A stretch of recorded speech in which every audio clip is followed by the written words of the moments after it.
Olá! Aqui na TV Assembleia você também acompanha os principais assuntos em pauta no plenário. Vamos abordar temas que abrangem os mais diversos setores da nossa sociedade.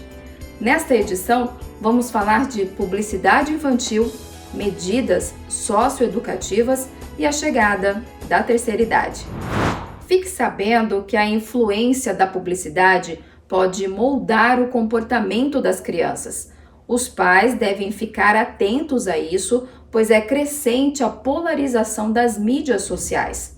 O resultado disso é o apelo de consumo para um público que não tem poder de compreender diferentes situações.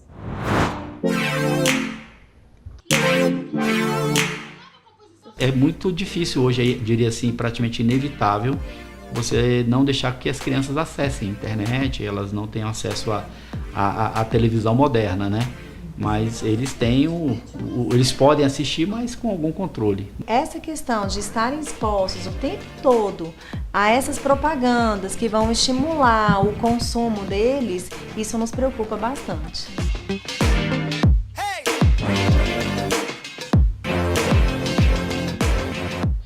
É de extrema relevância a gente pensar o seguinte: as crianças de antigamente, elas tinham mais tempo ao ar livre, mais tempo de interação umas com as outras. Hoje em dia, por conta da publicidade, por conta até da violência urbana, as crianças têm ficado muito focadas nos tablets, nos celulares, nos produtos, nos brinquedos.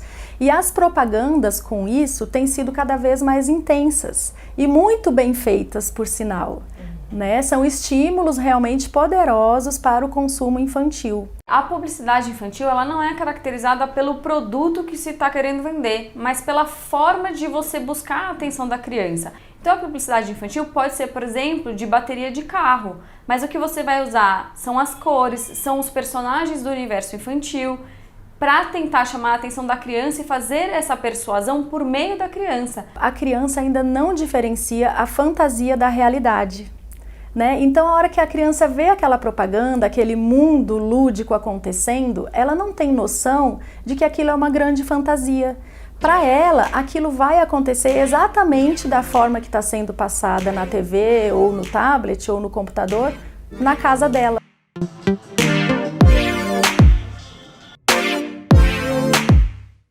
No caso dos consumidores hipervulneráveis, o fornecedor deve redobrar as suas atenções, deve agir com prevenção ao oferecer os produtos, serviços e publicidade sob pena de incorrer em publicidade abusiva. Não tem nada a ver com impedir a publicidade de produtos infantis, mas de você direcionar essa comunicação mercadológica para os pais, que no final das contas é quem tem a capacidade crítica de fazer uma análise e de chegar à conclusão se é ou não necessário fazer aquela compra. Eu vi os meus amigos usando e também vi na TV o álbum da Copa América que eu pedi para o meu pai, porque eu gosto de colecionar figurinha. O ganho daquele produto que está sendo passado na propaganda gera para a criança uma consequência de pertencimento ao grupo. É como se ela tivesse pertencendo mais, sendo mais admirada, sendo mais aceita pelas outras crianças por ter aquele produto. E isso é perigoso, porque aí a gente está falando de uma valorização que vem do ter e não do ser. Até em termos assim de socialização, eles precisam, por exemplo, ter aquelas cartinhas que vão ser trocadas entre os colegas. Na hora do recreio, mamãe, eu quero ficar trocando essas cartinhas com os meus amigos. Então, para você ser aceita ali naquele grupo, você tem que ter aquele álbum para você poder trocar. A publicidade manipuladora do universo infantil continua existindo porque o fornecedor visa exclusivamente ao lucro. Infelizmente, o lucro auferido pelo dano ainda é maior do que o custo de uma eventual reparação judicial do prejuízo causado ao consumidor. Talvez fosse o caso de condenações inflexíveis e mais severas. Não dá pra gente achar que as famílias sozinhas elas vão conseguir impedir que a publicidade e a comunicação mercadológica chegue à criança se a gente está pensando em empresas que têm bilhões investidos em publicidade. Quer dizer, nós estamos colocando um peso muito maior sobre os ombros das famílias e a gente não está apontando para a responsabilidade das empresas, como diz a Constituição Federal.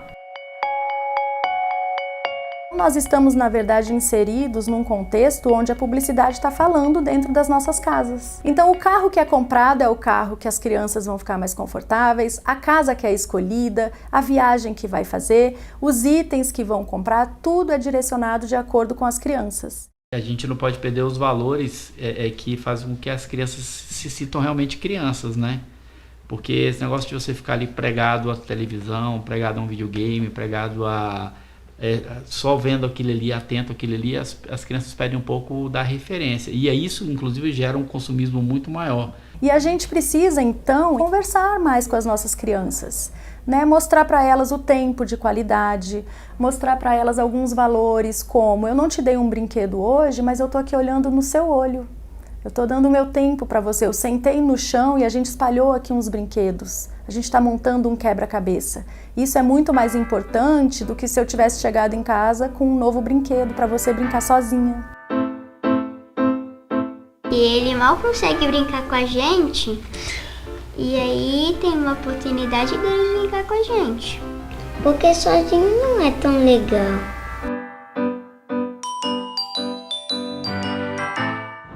Medidas socioeducativas.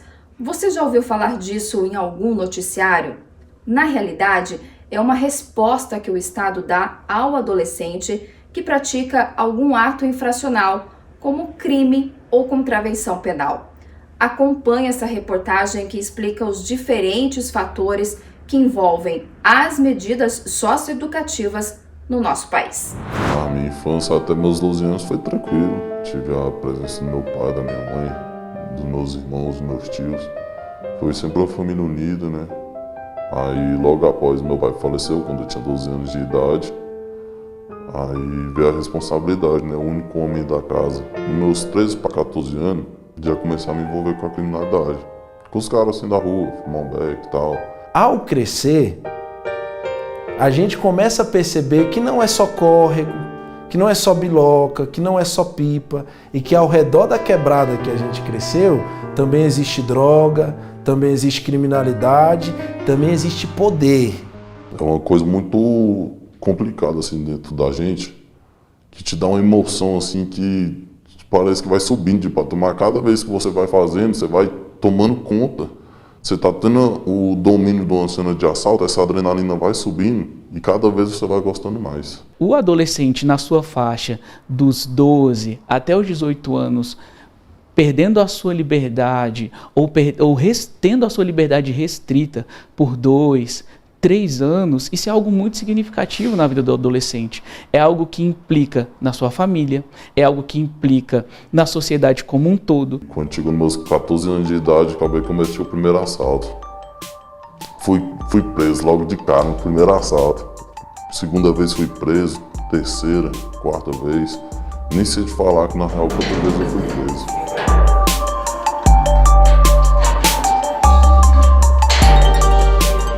Infelizmente, o primeiro contato com as drogas foi aonde eu menos esperava, que foi na escola, na porta da escola, né? Foi natural. Quando a gente viu, era bom cheirar cola, era bom fumar maconha, era bom vender, era bom ter retorno e era bom ter o poder nas mãos. O Estatuto da Criança e do Adolescente, ele define o que é criança e o que é adolescente. Então, criança é toda pessoa que tem 12 anos incompletos, ou seja, 11 anos, 11 meses, enfim, quase 12 anos. A partir dos 12 anos, a pessoa é tratada como adolescente. Então, as medidas socioeducativas só podem ser aplicadas aos adolescentes, ou seja, a partir do dia em que a pessoa completa 12 anos de idade e até os 21 anos de idade. Então, até 21 anos de idade, o jovem fica sujeito à aplicação das medidas socioeducativas em razão da prática de fato delituoso, fato tido como crime ou ato infracional, praticado entre os 12 e 18 anos de idade. Praticou o fato após 18 anos de idade, aí já passa a reger o Código Penal. E a medida que a gente considera como mais grave, que é a medida de internação, que aí a gente já tem a restrição total do direito de ir e vir, do direito de liberdade do adolescente. Dependendo do perfil maior, menor, tudo isso a gente vai realocando o adolescente de forma que a gente consiga garantir para ele a melhor forma de conviver e garantir o seu projeto, a sua construção de projeto de vida. Quando eu cheguei nessa fita, encontrei com um policial armado, onde que rolou uma troca de tiros, acabei que eu levei 5 tiros, quase morri, fiquei 22 dias em coma, e eu acho que esse aí foi o momento do basta para mim. Existem vários fatores que se juntam para que a medida socioeducativa não obtenha o resultado esperado. Nós temos deficiência muito grande na execução dessas medidas. Há uma dificuldade muito grande de cada município. Há municípios que executam muito bem as medidas em meio aberto, mas há municípios que não têm um quadro de profissional adequado, especializado para acompanhar esse adolescente. A aplicação da medida é para tentar ajudá-los a se ressocializarem, né? Então eu entendo isso. Por outro lado, eu também vejo que as medidas talvez ainda não estão mostrando para esse adolescente o que de fato ele precisa fazer para ser protagonista do seu sucesso, o que ele precisa cumprir para que essa medida seja efetiva. Não adianta você querer lutar sendo se a pessoa não quiser. Porque a pessoa que está aqui dentro, meu irmão, não quer saber de nada, tem muito mais que está dentro para sair para matar, para roubar e destruir. É você que tem que vir e mostrar esse mundo para essa pessoa. O sistema socioeducativo, ele não funciona sem as outras instituições. A escola, a saúde, a cultura, o esporte, o lazer, o acesso para eles acaba sendo muito difícil. Então, a missão do sistema socioeducativo, a missão dos servidores do sistema socioeducativo, da gestão do sistema socioeducativo, é franquear o acesso a esses adolescentes, considerando a vulnerabilidade que ele está. Não adianta você cuidar somente do adolescente, é importante cuidar de suas famílias também. Não adianta nós levarmos o adolescente para o interior das unidades, dar o que for possível para ele se recuperar, e depois retornamos o adolescente para o local onde ele convive, e aquele local onde convive o poder público não chega. Eu ainda olho e vejo que tem grandes possibilidades, né? Mente, caráter, personalidade mofando atrás das grades, né? Gente de bem, né? Gente de bom coração, que de uma certa forma no meio da trajetória se perdeu, mas gente de cultura, né? São inteligentes demais, mas que talvez precisam só de uma chance. Eu vejo minha família hoje totalmente diferente do que era antes. Antes era briga, tá nem aí, saía de casa, não morava em casa com minha mãe, minha irmã, minha sobrinha. Hoje em dia não, hoje em dia eu não tenho a mínima vontade de sair dentro de casa. Hoje em dia é só felicidade. A Organização Mundial da Saúde classifica o envelhecimento em 4 estágios: a meia-idade de 45 a 59 anos, os idosos de 60 a 74 anos, o ancião na faixa de 75 a 90 anos e a velhice extrema acima de 90 anos. Uma constatação é que a sociedade vem envelhecendo e ainda são poucas as políticas públicas voltadas a esse público. Confira essa reportagem e eu te faço a seguinte pergunta: você está preparado para essa fase da vida? Se você gosta de histórias, a coisa vai longe, principalmente da parte dela. Eu trabalhava no armazém do meu pai, lá em Utinga. Eu falo Utinga, é uma cidade do estado da Bahia, né? Ficou na região do Morro do Chapéu, né? E aí nós conhecemos, né? Lá. Eu sou mais velha do que ele, 4 anos, né? Ele trabalhava, e aí começou, namorinho. 59 nós ficamos noivos. Em 61 nós casamos, né? Tinha um casal de filhos e meu marido, são meus tesouros que o Pai do Céu me deu. Como ela nem sempre se lembra bem das coisas, né? Aí eu fico informando a ela, né? Talvez até com mais frequência. Por exemplo, a vinda de vocês. Eu falei ontem, quando falei com a Janaína, falei depois, falei ao deitar, falei ao levantar, e agora há pouco eu fui pedir para ela se aprontar, porque vocês estariam chegando. Como eu estou um pouquinho melhor do que ela, então eu achei por bem assumir aquilo que ocorre com idosos, né? Tem que tratar dos médicos, não perder consultas, realizar exames. Passei a assumir esse aspecto todo aqui. Ela não se preocupa muito com isso. Também as finanças, não são muitas, mas existem, né? A questão do envelhecimento é algo muito subjetivo, né? Tem gente, antigamente, se olhava muito pelo aspecto tá envelhecendo, então tá esquecendo, não consegue fazer isso, não consegue fazer aquilo, então pelas perdas, né?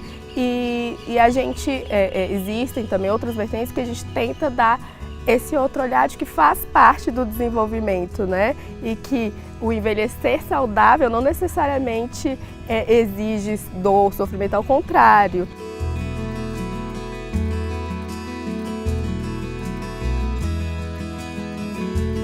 Muitas pessoas pensam que isso aqui é um asilo, mas não é asilo, não. As pessoas têm... Porque abrigo, até quando falo abrigo, eu fico um pouco assim, que abrigo é qualquer lugar. Uma casa da gente é um abrigo, não é? Asilo é diferente. O que eu conheço de asilo, o que eu conheci de asilo, eram pessoas que nervosas, que na época que não existia a medicação que tem hoje, e eram pessoas que ficavam até presas. Isso sim era um asilo. Era um asilo, largada, né? Largada. Parente não vai aqui não, os parentes estão sempre acompanhando.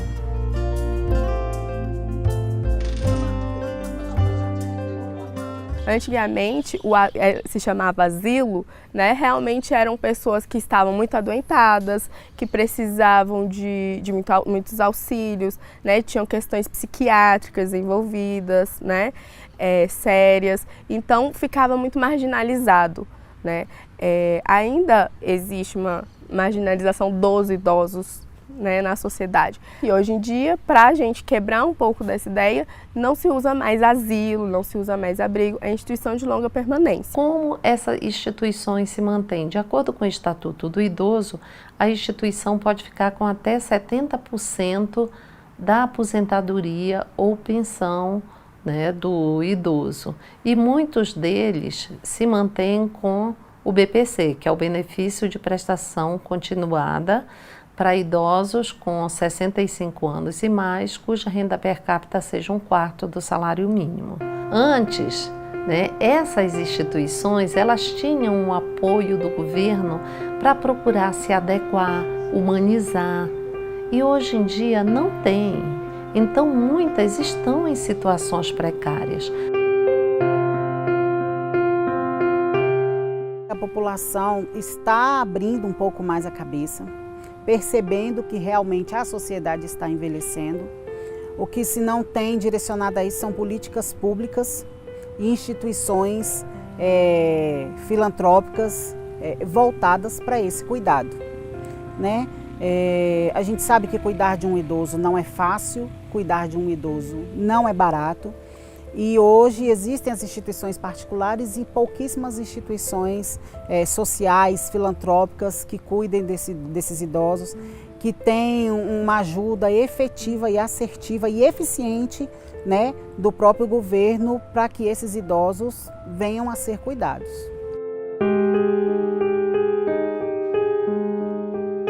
De acordo com a PNAD 2017, já são 30,2 milhões de pessoas com 60 anos e mais de idade.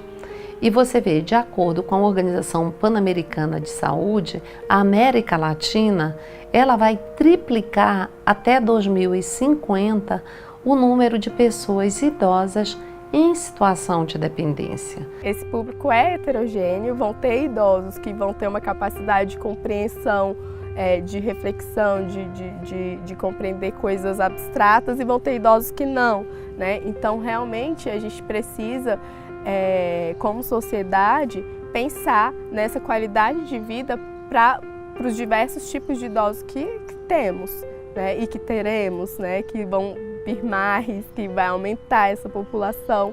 Sabe que eu não me sinto velho? Eu me sinto idoso. Sei lá, é lógico que é igual o Pelé. Eu faço uma comparação com o Pelé. O Pelé, quando vê, se ele estiver assistindo um jogo, aí o cara perdeu um gol, ele deve pensar, eu não perderia.